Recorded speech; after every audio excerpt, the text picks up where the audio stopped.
Dekat hospital lama tu, yang atas bukit tu. Hospital Lama Keluang. Hospital lama Keluang. Ya, Hospital Lama Keluang yang angker. Engkau pernah berkhidmat dekat Hospital Lama. Dia punya apa ni dekor kat dalam tu memang macam hospital zaman British kan. Dengan kayu-kayu apa semua kan. Tak adalah kayu tu uzur sangat kot. Oh iyalah, tetapi seram lah juga kan. Sebab lama lah. Mungkin. Lama lah, hospital tu lama lah. Mana yang tak tahu Hospital Lama Keluang, kau boleh search dekat YouTube. Hospital Lama Keluang, kau boleh tengok. Dan kau pernah bekerja dekat situ sebagai doktor. 6 bulan lah lebih kurang. 6 bulan? Okey. 6 bulan tu ada tak peristiwa angker?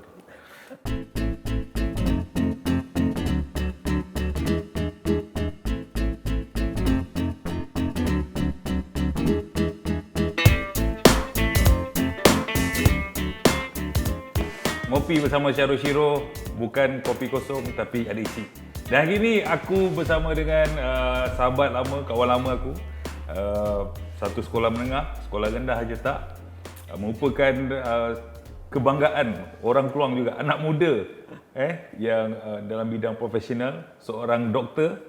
Tepukan untuk Dr. Nas. Dr. Nas. Thank you. Nas, sorry Nas aku kacau kau Tak tadi apa. aku. Memang dah lama pun nak at least nak minum kopi dengan kau ni. Asyik sibuk je. Terima kasih. So ada peluang ni. Okeylah. Okey kan. Aku kacau kau tadi kan, ajak kau ngopi kan. Kau daripada mana tadi? Daripada rumah tadi. Daripada rumah. Tapi hari ni satu hari kau dekat klinik. Tak ada, hari ni kebetulan hari ni Jumaat kan. Jadi klinik cuma setengah hari je. So pagi lah. Petang Pagi tu, lah. petang tu free je. Oh, kau sekarang dekat klinik bakti. Klinik bakti tu basically kira aku dengan bapak aku lah. Oh. So ada dua doktor kat situ. Oh, kat Taman Seri Impian lah. Daripada 2015 lah lebih kurang tu. Jadi kita nak flashback lah. Aku nak flashback juga dengan Dr. Nas ni. Sebenarnya kita bersahabat daripada satu sekolah menengah dulu, sekolah rendah lain. Sekolah lain Aku sekolah Tunku Mahmud 1. Oh, jiran lah. Jiran. Aku Kau mana? Tunku Mahmud 2. Kau Tunku Mahmud 2. Sekolah yang sering bergaduh lu lah, kan? Selalu gaduh kalau keluar daripada pagar Tunku Mahmud 1 ni Tunku Mahmud 2, keluar memang Memang tak boleh dekat. Biasa bersakaran lah tu. Oh, tak tahu pula, lupa lah. Ingatkan sama daripada STM apa? tak, aku STM 1, kau STM 2. Oh, okey. Kan? So basically kita berjumpa dekat sekolah menengah ni. Kita sekolah menengah kan. Lepas tu kita kalau sekolah Tunku Mahmud 1 atau Tunku Mahmud 2, kita dipisah, dia tak ada pagar kan, pisah kan? Tak ada pagar. Macam sekarang ni anak aku pun dekat Tunku Mahmud 1 tapi Kau dah Tunku Mahmud 1 dah? anak aku dah besar dah. Dah tua jugalah kita ni. Aku ingat kan macam baru muda-mudi kan, 20 lebih tu. Dah tua. Kita rasa dah tua kan? Tapi tak rasa berkerut pula. Dah. Sebayah juga tu. Aku je rasa kot. Mungkin sebab kau doktor kan. Kau ada ambil suplemen apa-apa ke, cocok Ada ke. satu rahsia tu tak boleh didedahkan kan. Oi, kalau macam dulu Tunku Mahmud 1, Tunku Mahmud 2 kan. Macam sekarang aku hantar anak aku kat sekolah, dia banyak dah ada bangunan baru-baru tau. Macam kita dulu memang kita dah Tunku Mahmud 1, 2 dan satu kawasan. Kan? Lepas tu bangunan je kita lain-lain kan. Tapi kita boleh jumpa kan sekolah rendah. Boleh jumpa biasanya. Semua boleh nampak lah lambang dia beza-beza lah. Lambang lah beza. Beza pada lambang lah. Tapi mungkin suara agama sama kot. Suara agama? Kau suara agama mana? Suara agama biasalah dekat bandar lah. Suara agama dah? Aku Gunung Lambak. Aku beza sekolah juga. agama Gunung Lambak.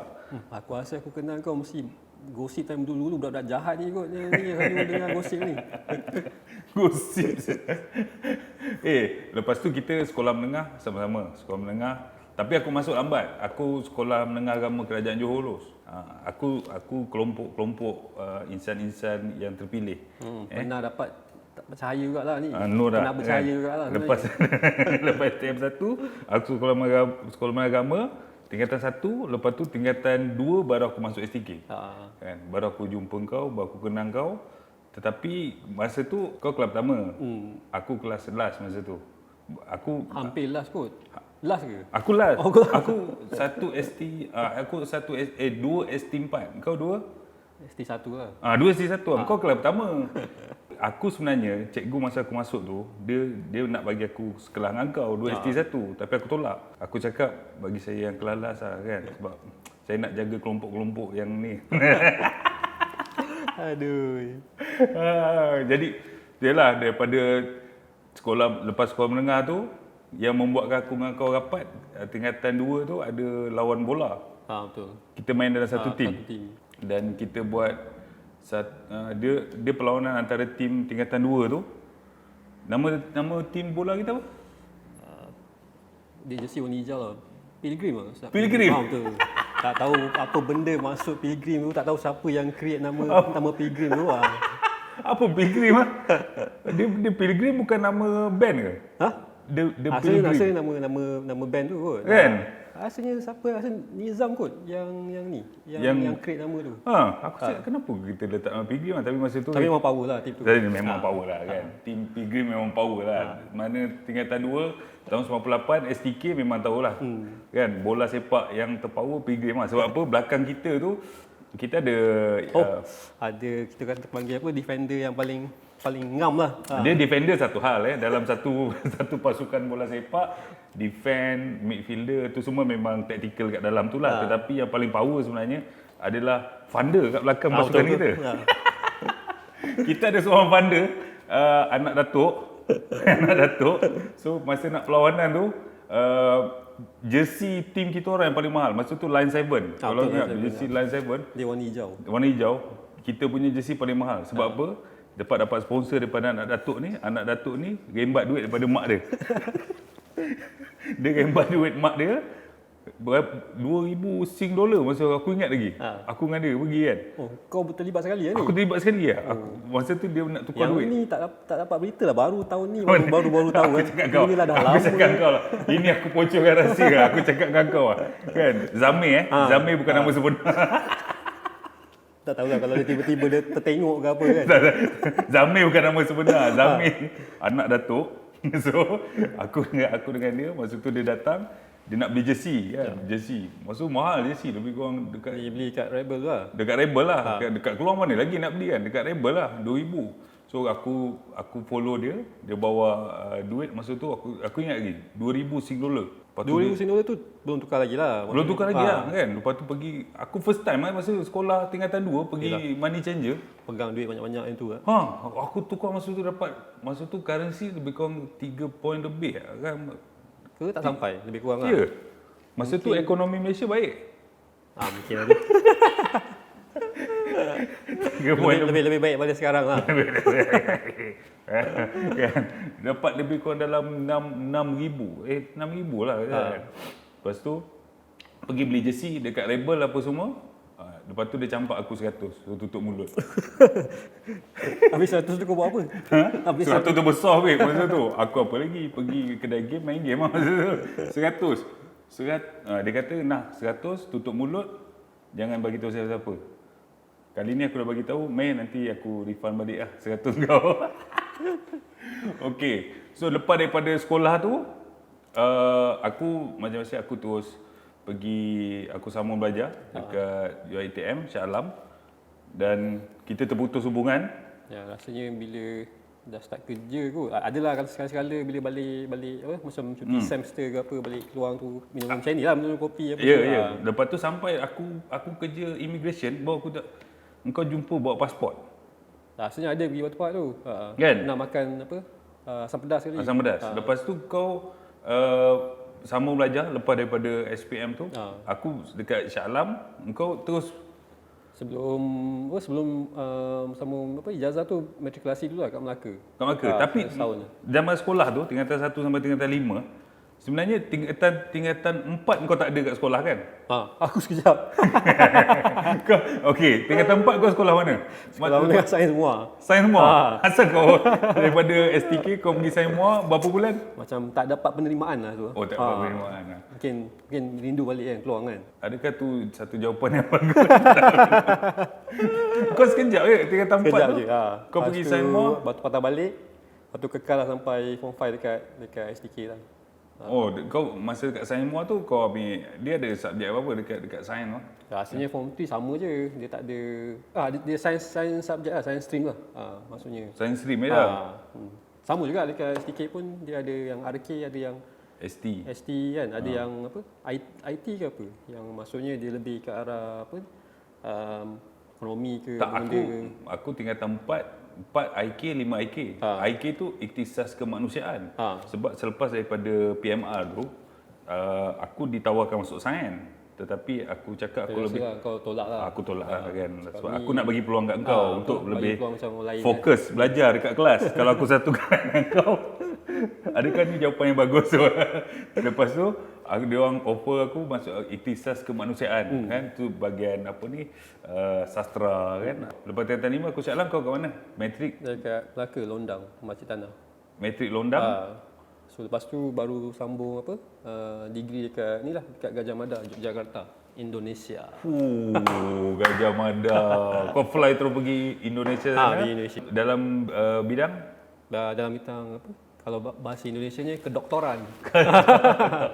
So basically medical lah, perubatan Tapi lah. dekat Universiti Gajah Mada, dia memang kos doktor ke ataupun ada kos-kos Dia lain? banyak lagi. Kira consider macam Universitas Gajah Mada ni kira macam Kenapa universitas? Ini universiti. bahasa Indonesia lah. Oh, Indonesia universitas. So instead of university dia panggil universitas lah. Universitas Gajah Mada. Gajah Mada. Dekat mana? Bukan gajah duduk Dia dekat Yogyakarta.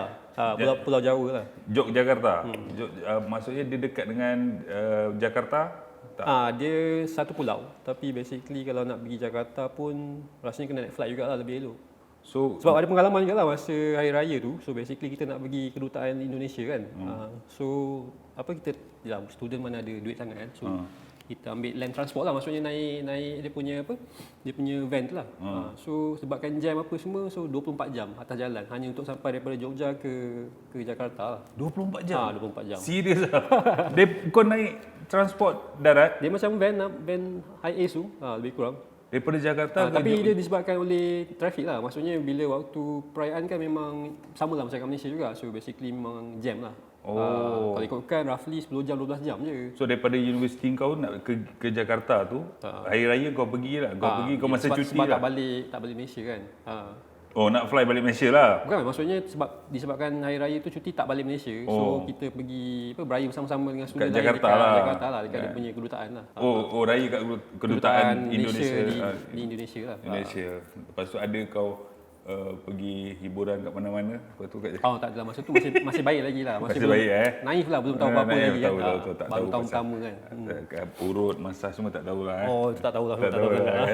Sebab dia pelajar ni kan, doktor yang pergi kat sana kan. Seorang yang suci murni. Jadi kita kena terangkan lah, suci murni, kain yang putih dekat Indonesia. Yang belum dicorak lah. Belum dicorak kan, dia naif kan. Adalah sikit-sikit kat ujung-ujung dia cepat-cepat putih, hitam-hitam sikit tu lah. Tapi belum corak sebenarnya lah. Kau belajar dekat Universiti Gajah Mada 3 tahun? 5 tahun? Dapat sponsorship daripada kerajaan, daripada JPA? JPA tanggung semua? Dia tanggung semua kos pembelajaran sajalah. Lebih kurang dalam berapa ribu 5 tahun? 100 lebih, hampir 200,000 lah lebih kurang. JPA tanggung 200,000. Tapi ada timbal balik daripada JPA bagi. Patutnya semua sekarang pun kena bayar balik lah, habis dah keluar dulu kan. Maksudnya macam ni, dia kalau konsepnya kita serve untuk government tu sekurang-kurangnya 10 tahun, dia kira tak perlu bayar lah. Tapi sebab kira aku by tahun ke-6 dia dah resign kan, maksudnya keluar daripada government. So memang kena bayar. Bayar balik lah, maksudnya bayar balik JPA. Lebih kurang berapa? Kalau kau keluar tu sebulan berapa kau kena bayar? Kerajaan bagus, kerajaan dulu. Dia tak kisah pun, letak je berapa-berapa. Tapi bayarlah. Bayarlah, jadi bayarlah. Jadi bayarlah, jangan tak bayar. Bayar. Itu kita punya tanggungjawab kan. Tanggungjawab. Maksudnya amount tu mungkin boleh je berapa-berapa. Dia tetapkan mungkin 400, 500 ke sebulan. Tapi at least kita bayarlah. Bayar, nampak jasa kerajaan dulu. Baik. Lepas kau dah belajar dekat 5 tahun tu, bahagian kedoktoran, kedoktoran. So macam-macam lah kau belajar pasal anatomi badan ni, kau dah katam lah kira. Lebih kurang macam tu lah. Katam. Tapi kenapa katam ada 2 kali. Maksudnya? Maksudnya katam 2 kali tu? Maksudnya mahir lah. Mahir. Terlebih katam lah. Terlebih katam. So kau anatomi badan tu, macam mana pula ada doktor yang khusus? Kau belajar ni, sorry aku bukan doktor kan. Maksudnya kadang tak faham kan. Aku tak faham kan. So bila kau belajar 5 tahun tu pasal anatomi badan tu, macam mana tiba-tiba ada doktor tu dia spesialis dekat tulang? Oh, okey. Ada spesialis dekat mata. So, Tu 5 tahun tu kau tak ada spesialis kat mana-mana? So basically 5 tahun tu memang asas lah, benda-benda yang asas kau perlu belajar. Maksudnya bayangkan untuk jadi doktor tu memang perlukan 5 tahun tu untuk, ada yang 6 jugalah, ada yang mungkin 7 juga. 6, 7 tu repeat paper lah. Tak juga, ada satu universiti tu ada satu universiti tu yang memang require 6 tahun. Ada yang tu mungkin repeat paper lah kot.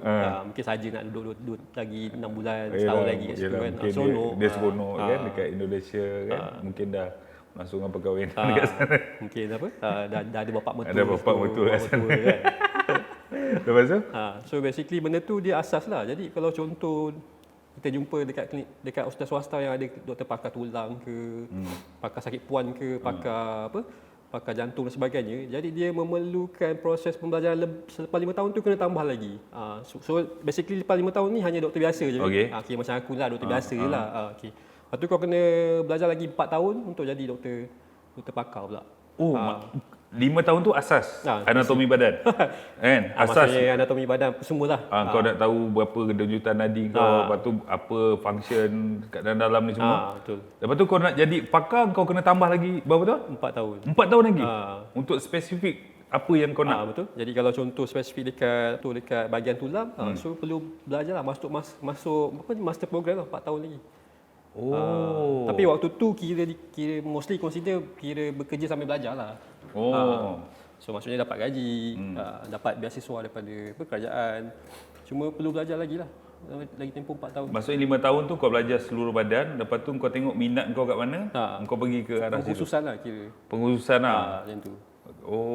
Faham. Dia macam duduk satu kampung, tiba-tiba minat kat awet ni, tuju kat awet ni. Maksudnya macam tu lah. So kena belajar lah, selok-belok apa awet tu, bapak dia macam mana, mak dia macam mana, nak ambil hati, lebih kurang macam tu. Lepas tu kau lepas habis 5 tahun tu, kau tak ada nak spesifik jadi doktor? Sebenarnya ada niat jugalah, tapi mungkin tak ada rezeki lah kot. Tak semua orang lah, maksudnya kira macam aku respect jugalah untuk orang yang jadi doktor pakar sebagainya, sebab dia menghabiskan waktu masa dia kan, komitmen dia, dedikasi dia. Betul. Dia mesti ada keluarga. Ada waktu-waktu yang dia tak bersama dengan keluarga dan sebagainya kan. So basically sebenarnya sengsara jugalah. Dekat 10 tahun tu. Lebih kurang 10 tahun habiskan masa untuk jadi. Lepas tu dah lepas 4 tahun tu ada juga dia panggil subspecialty. Maksudnya contoh bahagian tulang belakang. Contoh tulang kan. Spesifikkan lagi pada tulang belakang pula. Tambah lagi mungkin setahun lebih ke 2 tahun ke. Kau rasa macam mana dia punya otak, dia punya space berapa banyak? Sebab tu kira aku respect lah untuk orang-orang yang maksudnya tengah sambung belajar, selesai sambung belajar ni, maksudnya betul. Memang respect gila lah. Memang respect. Yang paling aku ada, aku ada pernah buat show. Depan aku pakar-pakar neurosurgery. Dalam otak kita kan, medulla oblongata kan. You see, medulla oblongata. So aku respect gila sebab dia detail kan, dia boleh tahu saraf tu neuron ke kan. Neuron RON 97 kan. Lebih kurang semua lah. Kan? Dia memang khusus belajar benda tu. So bayangkan lagi 4 tahun hanya pengkhususan pada benda tu lah. Tak tahulah dia ada waktu tak untuk ngopi ke apa macam kita ni kan. Mana ngopi macam kita. Tapi aku tertarik. Yalah kau belajar. Okey, kita belajar pasal dekat Gajah Mada tu. Bukan kita lah, kau lah. Doktor belajar kan. Kau mesti ada buat postmortem kan? Postmortem tu adalah dia hujung kita bahagian forensik lah, department forensik. Forensik kan? Dah nak habis SEM, kau akan belajar forensik? Biasanya tu dah waktu klinikal lah, kira dah habis belajar dekat maksudnya kelas apa semua kan. Lepas tu mungkin dalam setahun setengah, 2 tahun terakhir tu baru ada proses klinikal lah. Belajar forensik. Maksudnya kau akan dapat satu... Forensik tu salah satu department yang kita kena go through lah, kena pergi lah.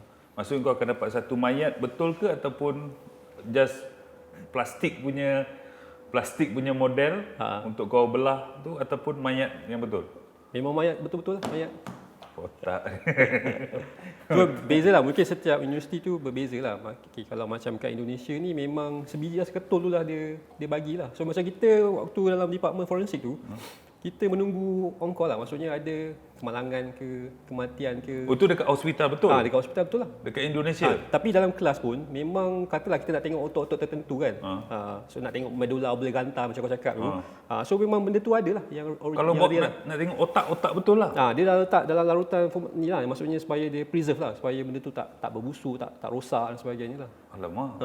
Bukan dia bawa satu mayat dekat Dewan Kuliah tu untuk korang potong, bukan? Itu bila hujung-hujung sikit. Peringkat awal tu dia bagi sikit-sikit dulu lah. Kan terkejut pula. Ya Bagi ke? selonggok macam tu kan. Ada yang muntah darah pula nanti kan. Maksudnya last kali tu kau akan duduk kat bahagian forensik, kau akan bersama buat postmortem. Ni kira aku menceritakan pengalaman aku belajar kat Yogyakarta lah. Sometimes setiap universiti tu dia ada berbeza dia punya cara proses pembelajaran lah. Maksudnya macam mana dia peroleh mayat, macam mana kalau contoh waktu forensik lah. So basically kalau macam aku waktu forensik tu, department forensik tu memang kita on standby. Basically adalah nak menunggu mayat lah kira contohnya. Ada kemalangan ke kematian yang mungkin tak dituntut oleh waris ke atau apa.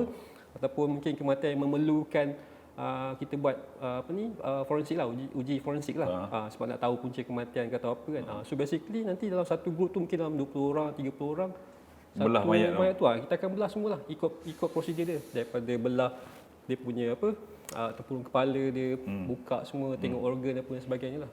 Okey, kau doktor kan? Kau doktor kan? Okey, kau dah pergi ke bilik postmortem. Bila masuk dalam bilik postmortem kau akan nampak mayat. Kan? Mayat terbaring. Kalau ikut petua, tak tahulah orang kita cakap, kalau nak tengok mayat dia tertutup dalam plastik kan? Plastik hitam lah biasanya. Plastik hitam kan? So dia orang kata jangan buka muka. Dia kena buka ikut kaki dulu. Tengok kaki baru ke muka. Betul ke ataupun dalam sains ke boleh je buka muka? Oh, matilah ke macam mana? Tak tahulah, selama ni kira ini berdasarkan pengalaman aku lah kan. Tak ada petua daripada doktor. Tak ada petua apa-apa, buka je. Tapi kita hormat lah, maksudnya kita bila ada mayat kan, sebab mayat tu kira consider seseorang juga, maksudnya dia hidup juga sebelum tu.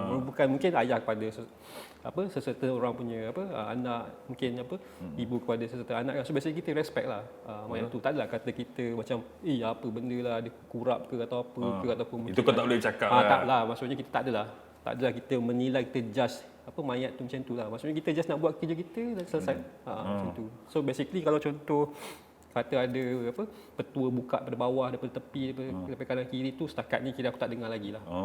Maksudnya basically sampai kita buka je. Oh ya. Macam tu lah. Tempat dulu orang cakap kalau nak tengok jenazah jangan tu tengok muka. Tengok kaki, barulah ke muka lah. Ke muka lah. Macam dia ada alasannya kenapa? Ada alasannya kenapa? Dia kata macam apa? Orang kata badi mayat badi mayat. Kalau buka terperanjat. Aku tak tahulah kan sebab orang cakap macam tu. Lepas tu kau dah habis dekat Gajah Mada, kau dah grade 5 tahun lah. Kau 5 tahun ke 6 tahun 7 tahun? Alhamdulillah 5 tahun lah. 5 tahun. Tepuk. 5 tahun. 5 tahun kau grade terus diiktiraf sebagai doktor. Doktor pelatih dulu. Doktor pelatih dekat hospital? Hospital Pakar Sultanah Fatimah Muar. Muar. Berapa tahun? 2 tahun. 2 tahun. Yes, tu. Lepas 2 tahun baru kau balik dekat lepas 2 tahun alhamdulillah memang tak boleh stay sana pun, dia suruh keluar. So basically minta dapat keluar. Oh, kau tu dapat keluar? Dapat keluar. Dekat hospital lama tu yang atas bukit tu. Hospital lama keluar. Hospital lama keluar. Ya, hospital lama keluar yang angka. Yang sekarang dah tak tahu jadi apa dah. Memandang kau pernah kerja dekat hospital lama keluar. Angker ke ni ni lah. Ini kita ngopi kan. Hospital lama tu pun dah tutup kan. Jadi kau pernah berkhidmat dekat hospital lama. Dia punya dekor kat dalam tu memang macam hospital zaman British kan. Dengan kayu-kayu apa semua kan. Tak adalah kayu tu uzur sangat kot. Yelah, tetapi seram lah juga kan. Sebab lama lah. Lama lah, hospital tu lama lah. Mana yang tak tahu hospital lama keluar, kau boleh search dekat YouTube. Hospital lama keluar, kau boleh tengok. Dan kau pernah bekerja dekat situ sebagai doktor. 6 bulan lah lebih kurang. 6 bulan? Okey. 6 bulan tu ada tak peristiwa angka? Peristiwa seram dekat hospital tu? Sepanjang kau kerja lah kan? Yang kau seingat kau lah. Setakat tu okey lah, tak ada apa-apa. Tak ada apa-apa kan? Tak ada kena kau tengah tidur orang kacau? Adalah yang kacau. Dia suruh bangun lah. Tengok ada patient, kita tak sempat nak tidur kan. Siapa suruh bangun? Jurawat ke, MA ke. Baru nak landing je kan. Dah kena kacau dah. Maksud aku, benda tu lah. Tak Bukanlah ada lah. jurawat yang tak ada lah. Tak ada, Alhamdulillah cakap tak ada lah. Tak ada Okay, jadi tak ada lah. Kita tak dapat dengar cerita seram. Nanti episod yang lain aku akan bawa yang cari hantu lah. Tu banyak cerita seram. Ni bawa doktor. Doktor tak cakap apa. Doktor memang tak ada perasaan seram apa. Sebab apa? Doktor sains. Mana ada benda-benda mistik ni, dia kata. Sebagai seorang doktor. Kau percaya mistik ke? Tapi dalam Islam kita kena percaya ya, juga percaya lah kan. So tak boleh lah tak boleh cakap cakap tak percaya kan. Betul lah. Tapi setakat ni tak ada jumpa lah. Tak pernah jumpa lah. Minta tak nak lah. Aku takut juga kalau jumpa. Okey, daripada hospital lama kau pindah ke hospital baru. Kira macam aku antara yang staff yang rasmikan hospital baru lah. Doktor yang awal lah. Kau terus pergi ke doktor. Kira aku memang dekat kecemasan lah. Doktor kecemasan lah. Kecemasan. Kalau kau kecemasan mesti banyak yang kau macam-macam lah. Macam-macam kan. Kecemasan biasa yang datang ada betul-betul kritikal kan. Dia. Pergi ke zon merah kalau kritikal. Kalau semi kritikal pergi ke zon kuning. Betul? Betul. Dan lepas tu ada yang pura-pura kritikal nak MC je. Pun ada juga. Macam aku dulu. Tapi kau tak perlu pura-pura. Minta maaf majikan lama. Memang MC tu dia yang keluarkan dulu. So, tapi ikut proses lah maksudnya. Ikut proses lah kan. Tapi aku daftar, memang betul-betul kan. Aku sakit mata. Bukan kan. suka-suka bagi. Ya tak, bukan suka-suka kan. Nampak dah tahu dia. Nampak. Muka memang Aku nampak tak masuk sihat. Tak sihat kan. Kau okey, ni cerita MC lah. Ada pengalaman kau orang datang nak minta MC ke apa ke, kau tengok dia tak sakit ke ramai? Memang sini secara jujur lah maksudnya kan. Memang ramai lah tapi ya selepas dah lama, maksudnya aku bercerita daripada segi pengalaman lah. Maksudnya pengalaman bekerja dekat hospital kerajaan dan akhirnya sendiri buka klinik sendirilah. So memang ramai. MC ni dia konsepnya sijil cuti sakit ni bergantung pada doktor punya pandangan lah. Kalau dia merasakan orang tu layak dan layaklah dia untuk dapat surat cuti. Dan benda ni subjektif kan. Maksudnya kadang tak semestinya kita nak melihat orang tu dalam kesakitan sangat ke, patut kita bagi MC ke, ataupun mungkin dia nampak okey jadi tak perlu bagi MC, dan subjektif lah pada setiap doktor. Setiap orang tu dia ada dia punya pendapat dia. Tapi ramai tak maksudnya pada aku ialah engkau tengok dia masuk tu sebenarnya tak sakit, dia nak MC ke? Ramai. Macam-macam cara teknik dia punya hujah dia untuk dapat MC macam itulah. Tapi pada aku yang paling senang kau masukkan tembakau dalam air, lepas tu kau titis kat mata, nanti mata merah. Sebenarnya kita pun boleh tahu juga. Dah boleh tahu juga? Maksudnya jangan pakai trik tu. Boleh tahu dah. Kita tahulah mata merah sebab iritasi ke ataupun sebab jangkitan kuman ke, kan berbeza kan. Kita boleh tahulah. Tapi sometimes kadang kita ada banyak kerja yang lain yang kita lebih penting lah. Maksudnya bukan lebih penting, maksudnya lebih kita nak utamakan kan. Jadi kadang-kadang kita tak apalah, malas lah nak argue benda-benda macam tu kan. Bagilah kan. Sebab bila dah dalam swasta ni kita kena baru boleh faham lah. Maksudnya kadang-kadang orang datang untuk dapat MC ni mungkin masalahnya bukan daripada segi kesihatan saja. Mungkin dia ada masalah yang penting yang dia perlu uruskan ke. Contoh mungkin dia dah kehabisan cuti, ada kecemasan, mungkin nak hantar isteri follow up ke. Betul. Ataupun mungkin kereta rosak, perlukan waktu untuk betulkan ke atau apa. So basically yang ni kat swasta lah, teraplikasi dekat swasta lah. Kita bagi je lah. Konsepnya kalau kita tak bagi pun kadang-kadang boleh mudaratkan dia juga. Betul. Nanti mental tak betul, maksudnya banyak berfikir, betul, kerja pun tak efisien. Nampak, ini doktor yang memudahkan urusan orang.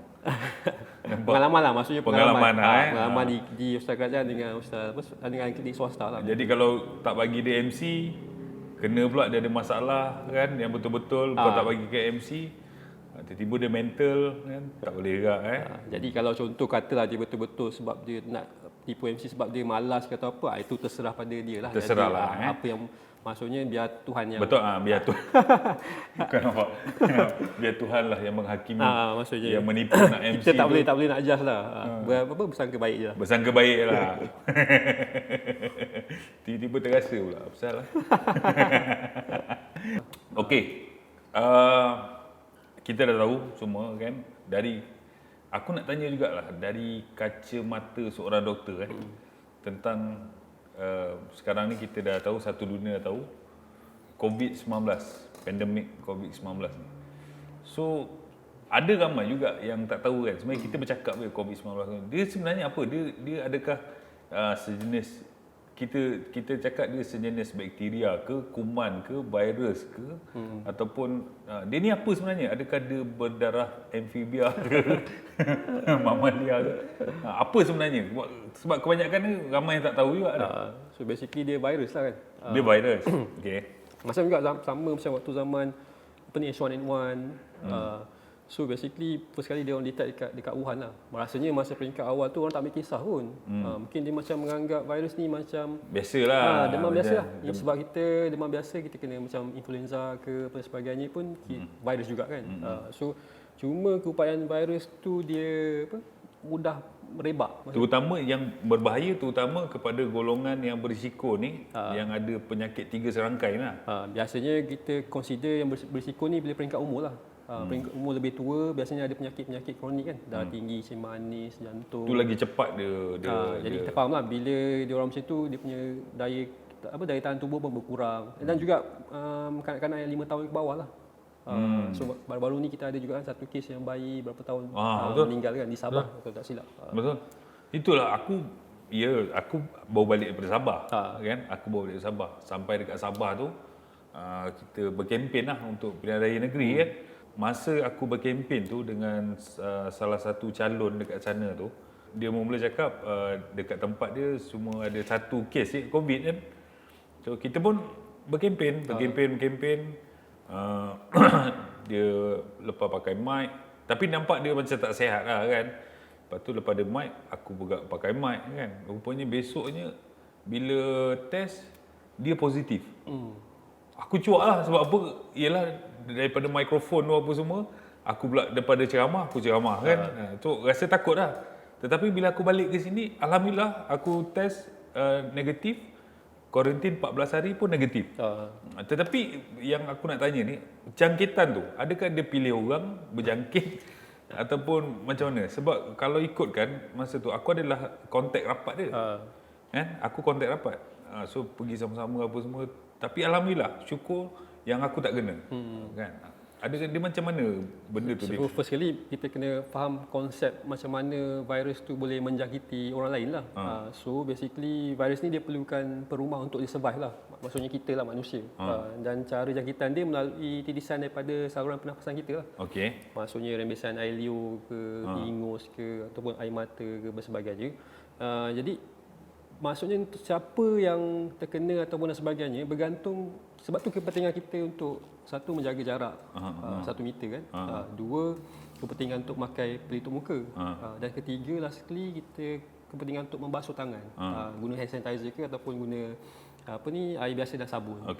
So basically itulah salah satu cara untuk kita elak daripada dapat jangkitan pada COVID ni lah. So basically mungkin waktu tu kita tak tahu, ada pesakit ni boleh jadi tak ada simptom langsung pun, tak ada gejala apa-apa pun. Secara fizikal dia nampak sihat. Tapi kita tak tahu yang dia mungkin yang membawa virus tu lah. Memang ada orang tu mungkin akan ada simptom sikit-sikit dan sebagainya. Ya, kalau tak ada simptom pun maksudnya dalam 14 hari dia akan mati kan dalam badan. So dia memerlukan waktu 14 hari tu kita consider virus tu masih berupaya untuk menjangkiti orang lain lah. Sebab tu kadang-kadang bila kita test untuk swab test tu, kita test untuk kuman tu sendiri, virus tu sendiri. Walaupun mungkin negatif tapi kita tunggu dalam tempoh 14 hari tu untuk kita betul-betul pastilah bahawa kita ni tidak berpotensi untuk menjangkiti orang lain. Kalau negatif lah 14 hari tu. Jadi aku rasa dia punya prosedur kan. Maksudnya pertama kali ambil swab tu untuk test dia punya PCR. Dia PCR. Kemudian sebelum selesai tu mungkin ada test lagi kedua, rapid test. So lepas tu lagi sekali baru akan check untuk antibody badan kan. So basically selesai itu yang kita guidelines lah, yang maksudnya kerajaan Malaysia keluarkan supaya untuk memastikan kita tidak berpotensi untuk menjangkiti orang lain. Tapi alhamdulillah, maksudnya masa yang aku kontak rapat tu, maksudnya tak kena tu mungkin sebab antibody badan aku ke ataupun sebab dia punya tu tak sampai ke aku ke? So basically mungkin kira konsepnya virus tu tidak mampu untuk menjangkiti kau lah maksudnya. Maksudnya mungkin kalau secara logiknya mungkin tak kau terlindung lah, maksudnya mungkin kau tak bersentuhan secara langsung ke mungkin dia tak tu, dan aku pakai sanitizer dia mati kat tangan. Mungkin bila kau sebelum guna mikrofon tu kau memang dah jadi habit kan. Sekarang ni masalahnya kita nak kekalkan macam ni lah, maksudnya jadikan sebagai habit. Setiap kali cuci tangan pakai hand sanitizer. Aku rasa betul lah sebab sepanjang kempen tu aku bawa hand sanitizer kat mana-mana. Dekat poket aku. So bila sebelum naik pentas aku pakai sanitizer kat mic apa semua kan. Mungkin sebab tu lah nampak, alhamdulillah Tuhan lindung aku. Sebab lah kita kan habit kan, kadang-kadang tangan ni suka lah menyentuh mana-mana, muka lah, korek hidung lah, korek telinga lah, betulkan misai lah, apa semua kan. Jadi itu pun salah satu sumber juga untuk kita dapat juga. Kalau kita tak pakai sanitizer, bila dia bercakap kuman tu kat tangan, lepas tu tiba-tiba kita gosok mata, dia masuk lah. So basically itulah kemungkinan yang ada lah. Mungkin dia tak adalah kata kita maksudnya kuman tu memang tak boleh lama lah. Tanpa perumah, tanpa manusia, dia tak boleh berada lama dekat sekeliling kita lah. So mungkin proses tu berlaku dengan cepat, jadi dia jadi source untuk dia transmit lah. Jadi macam tu kan. So basically ikut je. Kalau tak ada keperluan, tak nak keluar rumah, apa nak keluar rumah? Duduk rumah. Betul. Lepas tu kalau perlu keluar rumah, pakai tutup muka. Kekalkan jarak 1 meter macam ni kan. Lepas tu selalu lah cuci tangan. Itu je. Kalau kita ikut benda simple macam tu, insyaAllah terlindung lah kita. Betul. Kan? Ni peringatan jugalah kan. SOP tu kena ikut. Kan? InsyaAllah kita akan selamat. Tapi dengan cerita, dah ada jumpa vaksin untuk COVID ni. Rasanya banyak negara yang memang tengah berusaha lah untuk untuk hasilkan vaksin lah. Tapi sampai setakat ni tak ada lagi yang maksudnya yang betul-betul reliable lah, maksudnya tapi Malaysia sekarang rasanya dia dah mendaftar lah untuk menjadi penerima pertama vaksin tu. Rasanya vaksin tu kalau dapat akan dibekalkan dulu untuk frontliner dulu lah. Betul. Tu yang rasanya vaksin tu daripada China. Yang ini dikeluarkan kenyataan daripada Datuk Seri Syamuddin. Terbaik Datuk Seri. Malaysia antara yang terawal akan dapat vaksin. Terima kasih Datuk Seri. Rasanya dia perlu letakkan certain amount duit tu untuk inilah, untuk jaminan bahawa kita akan menerima vaksin yang pertama lah. Betul. Okey, jadi Dr. Nas kita dah tu panggil Dr. Nas. Itulah. Macam tak biasa pula. Aku rasa bangga tau bila sahabat-sahabat kan. Jadi dah terdiri daripada golongan profesional kan, Dr. Nas, doktor. Jadi apa pun terima kasih Dr. Nas. Sama-sama. Sebab sudi ngopi bersama dengan aku. Jadi aku doakan semoga karier kau terus maju. Terima kasih. Terus berkhidmat untuk rakyat, untuk masyarakat. Memberikan yang terbaik kan. Sebagai seorang doktor kan, kau boleh orang kata apa, menjadi satu ibadah juga kau menolong orang kan. InsyaAllah mudah-mudahan. Mudah-mudahan kan, bagi orang ubat kan kalau ada sakit, bagi orang MC. Tapi yalah itu kau punya tugas kan. Jadi teruskan memberi manfaat kepada semua. Boleh. InsyaAllah nanti apa-apa kita kontak kan. Terima kasih sebab dapat ngopi ini. Dan daripada aku ada sedikit cenderung hati. Labu. Dapat hadiah labu. Okay. Ini model aku. Ini model. Salah. Tak boleh. Tak boleh. Ya, kita kena jawab Shopee. Macam tu. Dia ajar. Nanti pakai sanitizer, aku dah terpegang pula kau. Okey, ni daripada souvenir sikit. Okey. Daripada Aku Budak Keluang. Yes. Edition Defend Our District. Ni yang terbaru ni. Ni yang terbaru punya. Okey. Daripada Aku Budak Keluang. Boleh tengok Boleh. Boleh selongkar lah. Oi, nampak. Orang ni biasa aku bagi. Baju. Dan juga ada mask. Okey. Sikit kata-kata kalau kau ada kata-kata pada semua. Okey. Basically terima kasih lah Syarul jemput minum-minum malam ni. Ngopi. Okey. Harap dia macam sesi ni bermanfaat sikit lah. Mana tahu mana apa yang kurang tu minta maaf lah. Tak ada. Kalau ada masalah boleh lah sudi-sudi datang lah. Singgah-singgah lah kalau ada kesihatan nak cek apa boleh pergi ke klinik bakti di Taman Seri Impian. Korang boleh datang kat sana, boleh jumpa Dr. Nas. Tapi minta maaf lah Dr. Nas dah berpunya, dah berkahwin. Yang single tu dia seorang setia. tak pernah terfikir nak 2, 3, 4, tak ada. Betul. Dia setia pada yang satu. Jadi terima kasih kepada semua yang ikut program Ngopi bersama Syarul Shiro. Bukan kopi kosong tapi berisi. Jadi kita jumpa di lain segmen dia bersama dengan tetamu yang lain. Jadi kita teruskan mengopi. Dia pun tak habis. Nampak? Kena habiskan lah. Kena habiskan. Jadi terima kasih Dr. Nas. Okay. Assalamualaikum warahmatullahi wabarakatuh.